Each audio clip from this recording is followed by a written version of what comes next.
मरने की स्थिति में है और तुम्हारे सामने केस आया, तुम्हारे पास कितना समय होगा उसका डिसीजन लेने का कि इसका ऑपरेशन करें कि ना करें, क्या नहीं, कौन दवा दे, क्या करें? एक पल का समय होगा, कुछ सेकंड का समय होगा या कुछ मिनट का समय होगा, और उस एक सेकंड कुछ पल के समय में तुमको डिसीजन लेना होगा कि कौन सा दवा देना है, और वो सही ही देना होगा क्योंकि तुम एक रेपुटेड डॉक्टर बन चुके होगे।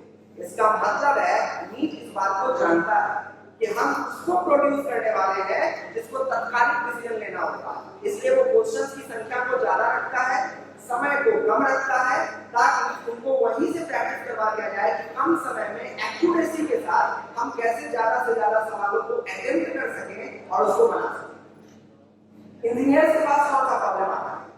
अचानक से सोया हुआ था, फोन आया, टूट गया, या फिर सोया हुआ था, पता चला कि ये हो गया। मतलब जो चीज हम सोचे भी नहीं है, आउट ऑफ द वे जाके सवाल आता है। इंजीनियर्स के पास जो प्रॉब्लम्स आते हैं वो कभी सोचा समझा हुआ प्रॉब्लम नहीं आता है, सोचा समझा तो कभी निपटा लेगा, वो ठेका निपटा लेता है। इंजीनियर के पास जो प्रॉब्लम आता है वो बहुत अजीब सा, यूनिक सा प्रॉब्लम आ जाता है, इसीलिए इंजीनियर्स के सामने सवाल भी वही डाला जाता है जिसका कंसेप्ट भी नहीं पता होता है। कंसेप्ट तो तब बनता है इस बार के एडवांस के पेपर में ये सवाल आया था, तो बच्चों अब ये कंसेप्ट भी आपको पढ़ना होगा। तो इंजीनियरिंग का एग्जाम इसीलिए क्या होता है, टफ होता है। तो जो लोग बैठे हैं ऊपर वो पता है, तो हमें क्या करना है, हमें सिर्फ अपने आप को तैयार करना है, हमें सिर्फ पहली बात तो वही है कि डिसाइड करना है, और जैसा सभी लोगों ने डिसाइड कर लिया होगा कि हमें क्या करना है। अब मान लो कि नीट में अच्छा स्कोर हमारा नहीं हो पाया, तो नीट के बारे में एक और चीज मैं बता दूं, नीट जो है वो one India one exam, India में एक ही है, एग्जाम भी एक ही होगा, है ना। पूरे इंडिया में जितने भी बच्चे डॉक्टर बनना चाहते हैं, सरकारी कॉलेज में जाना चाहते हो, प्राइवेट कॉलेज में जाना चाहते हो, फॉरेन में पढ़ना चाहते हो, अब्रॉड भी अगर पढ़ना चाहते हो, तो भी तुम्हें नीट को क्वालिफाई करना ही पड़ेगा। अगर तुम नीट क्वालिफाई नहीं करोगे तुम्हें आगे कहीं जाके एडमिशन नहीं मिलेगा। अब बात करते हैं थोड़ा बिहार का, क्योंकि मेन तो बिहार है ना। बिहार में मेडिकल कॉलेजेस की संख्या थोड़ी कम है, जितना तो आबादी है उसके हिसाब से मेडिकल कॉलेजेस की संख्या कम है। पटना में काफी अच्छे मेडिकल कॉलेजेस हैं, लेकिन लोड इतना ज्यादा है कि संभाल नहीं पाता। पीएमसीएच है, एम्स पटना आ चुका है, एनएमसीएच है, Nalanda medical college and hospital है, और इसके अलावा आईजीआईएमएस है। ये चार हॉस्पिटल तो गवर्नमेंट वाले हो और फिर प्राइवेट भी, प्राइवेट भी 2 हॉस्पिटल है। तो अब यहाँ पे बात करते हैं कि ये जो हॉस्पिटल्स हैं, यहाँ पे अगर आपको एडमिशन लेना है, टॉप रैंक कॉलेज है बिहार का, जो है पीएमसीएच। अंदाजा लगा सकते हो कितना मार्क्स पर पीएमसीएच मिलता होगा? 720 फुल मार्क्स है, 720 फुल मार्क्स है, कितना मार्क्स पर पीएमसीएच मिलता होगा? अगर रन फॉर बिना टेंशन का फर्स्ट काउंसलिंग पहला एडमिशन मिला तो कितना पे मिलेगा? 660, 670, कई बार तो 675 चला जाता है। मतलब टोटल मार्क्स कितना? 720, और उसमें आपको लाना कितना होगा? अगर तुम 650 से नीचे सोच रहे हो तो तुमको मनचाहा कॉलेज नहीं मिलेगा। इन बिहार में अगर अपने इंटरेस्ट का कॉलेज चाहिए तो जाहिर सी बात है हमको तो आईजीआईएमएस चाहिए, हमें तो पीएमसीएच चाहिए, तो उसके लिए हमको इतना मार्क्स तो लाना पड़ेगा। यानी कि इससे अंदाजा लग जाएगा कि मेहनत कैसा करना होगा। तो मेहनत तुमको करना होगा, और मेहनत का जिंदगी में कोई भी सब्स्टिट्यूट नहीं होता है।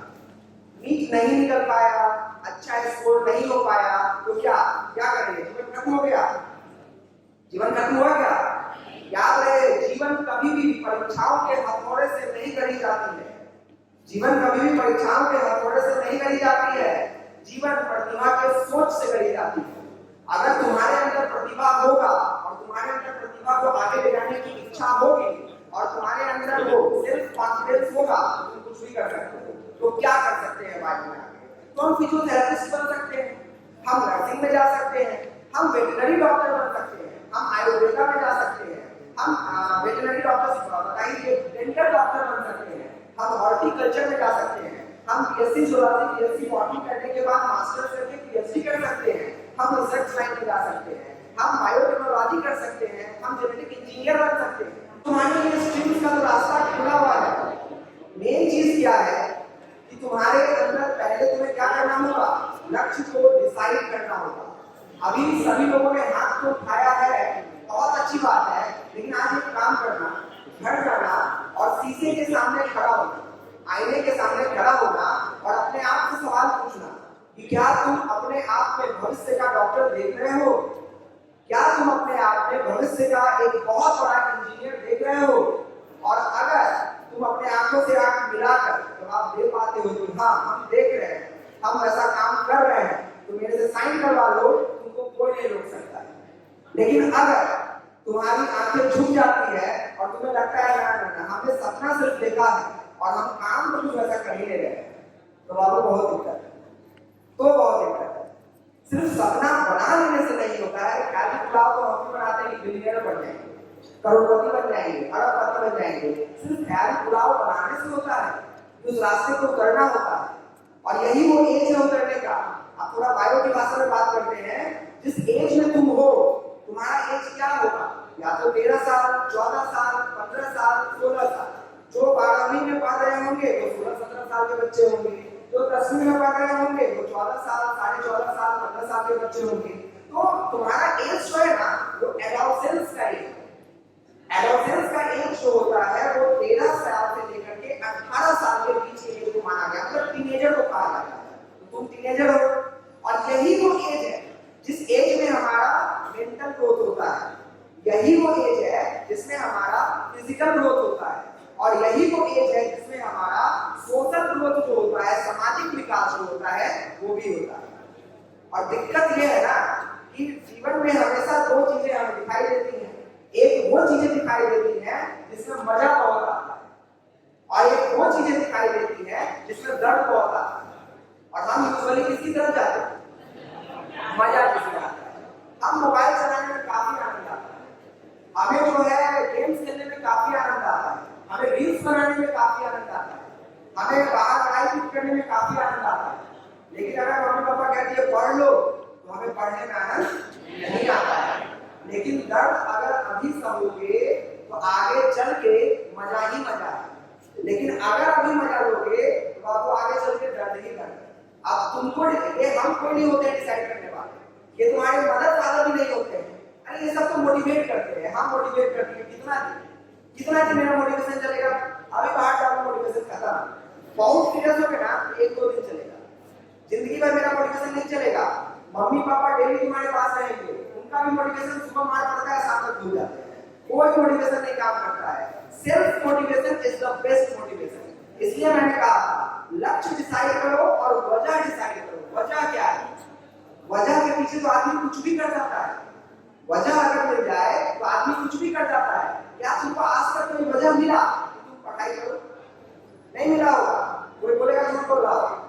किसी को 1% बच्चा ऐसा होगा जिसको मिला होगा, बाकी को खुद से इच्छा नहीं आया हो, चलो आप पढ़ लेते हैं। लेकिन हाँ फेसबुक चला लेते हैं, इच्छा आया होगा ना।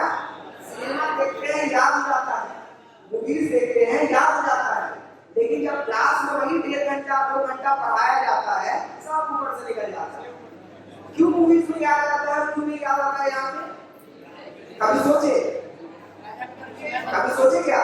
अरे आईआईटी बहुत छोटा सा एग्जाम है, तो नीट जब बहुत छोटा एग्जाम है, तुम क्या समझ रहे हो? आइंस्टीन जो थे वो अपने ब्रेन का मात्र 6 से 7% इस्तेमाल किए थे, आइंस्टीन बन गए।